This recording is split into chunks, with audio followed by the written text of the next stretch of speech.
ভারতবর্ষ আজকে পৃথিবীর চতুর্থ অর্থনৈতিক শক্তিশালী দেশ। ভারতবর্ষ আজকে সামরিক শক্তিতে পৃথিবীর মধ্যে তৃতীয় শক্তিশালী দেশ।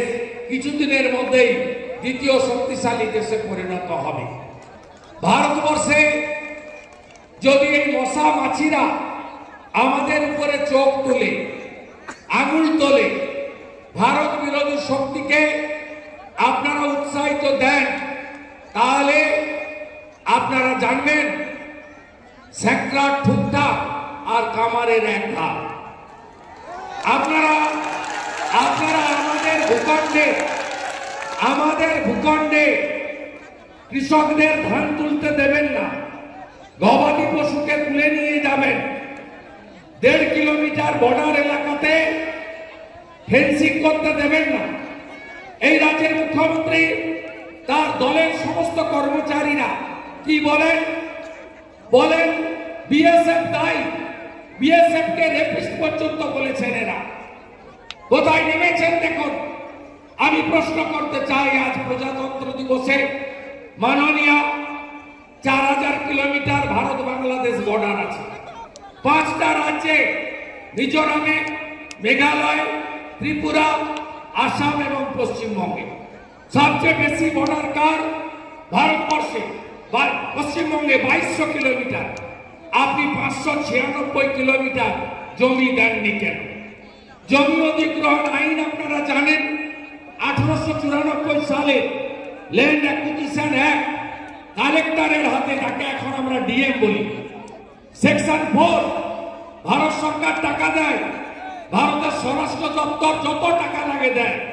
যত মূল্যে জমির মালিকরা জমি দিতে চান, সেই টাকাই মোদীজি সরকার দিতে চায়, অমিত শাহজির দপ্তর দিতে চায়।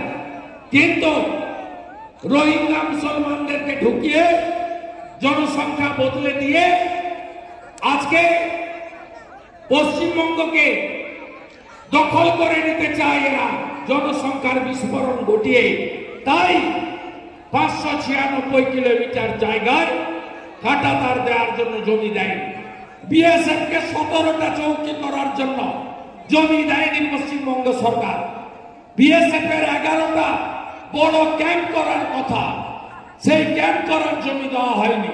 এমনকি আপনাদের 25-50 কিলোমিটার এলাকায় বিএডিপির আন্ডারে প্রচুর কাজ করতে চায় ভারত সরকার।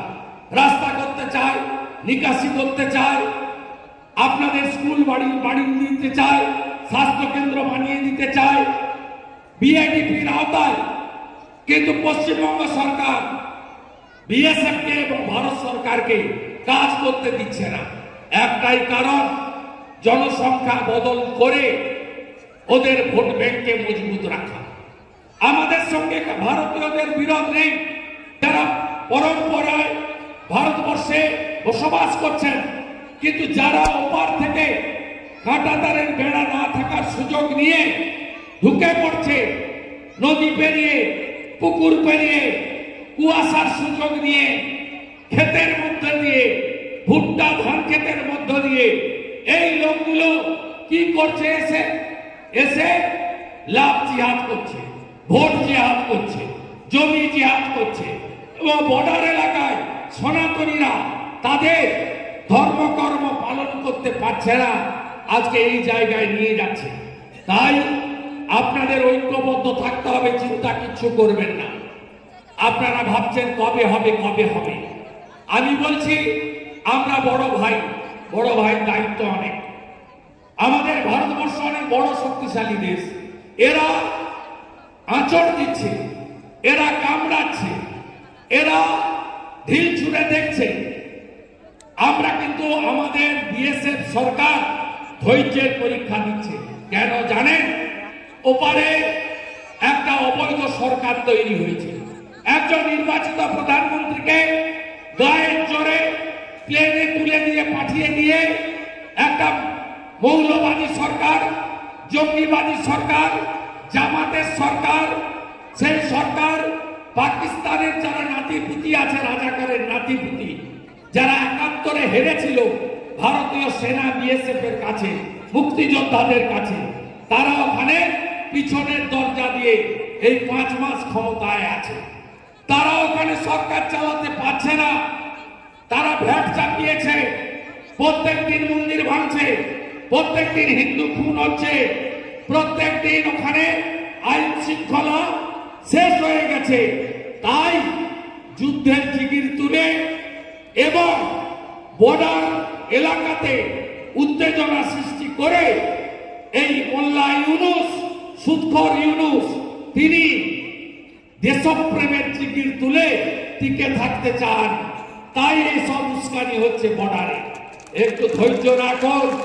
আমি প্রজাতন্ত্র দিবসের দিন আপনাদেরকে বলতে চাই, 1 ছটাক জমি ভারতবর্ষে কেড়ে নেওয়ার ক্ষমতা কারণ নেই।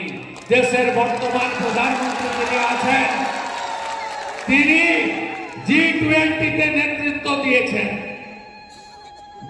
যিনি যাকে অস্ট্রেলিয়ার প্রধানমন্ত্রী বলেন মিস্টার বস, যাকে ভেনিজুয়েলার প্রধান রাষ্ট্রপতি বিমানবন্দরে প্রণাম করেন সবার সামনে।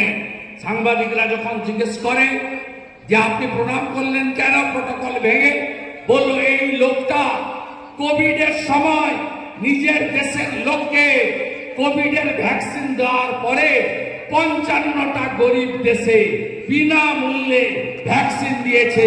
তার নাম নরেন্দ্র দামোদর দাস মোদী। দেখেছেন বিমান বাহিনীর কসরত, দেখেছেন F-16, দেখেছেন মিগ, দেখেছেন জাগুয়ার ত্রিশূল তৈরি করেছে আকাশে, দেখেছেন রাফেল উঠতে, দেখেছেন তো। আমি গাড়িতে আস্তে আস্তে কৃষ্ণনগর থেকে দেখতে দেখতে এসেছি ভারতবর্ষ সামরিক শক্তিতে আজ অনেক উপরে। আমাদের ম্যান পাওয়ার লাগবে না, কয়েকটা ড্রোন ছেড়ে দিলে কেল্লা ফতে, কয়েকটা ড্রোন ছেড়ে দিলে কেল্লা ফতে। আপনাদের আমরা হুঁশিয়ার করে দিয়ে যেতে চাই, জঙ্গি মুক্ত, মৌলবাদী মুক্ত পশ্চিমবঙ্গ আমরা গড়বই। দ্বিজাতি তত্ত্বের ভিত্তিতে দেশ ভাগ হয়েছিল। মোহাম্মদ আলী জিন্নাহ মুসলমানদের জন্য পাকিস্তান, আর আমাদের দেশ ভারতবর্ষ রয়ে গেছে হিন্দুদের জন্য। এই পশ্চিমবঙ্গকে এই রাজ্যের মুখ্যমন্ত্রী তার শাসক দলের সাহায্যে আমরা আনসারুল বাংলার হাতে, শিবির হাতে, পিএফআইর হাতে, জামাতের হাতে তুলে দেব না। আমার মাটি, আমার দেশ, জঙ্গিদের সর্বশেষ। আমার মাটি, আমার দেশ, আমার মাটি, আমার দেশ, আমার মাটি, আমার দেশ, আমার মাটি, আমার দেশ। ভারত মাতা কি। আমি পঞ্চায়েতেও এসেছি, লোকসভাতেও এসেছি, আর বিধানসভাতেও আসবো। বৈষ্ণবনগরটা চাই, কিন্তু কেন চাই?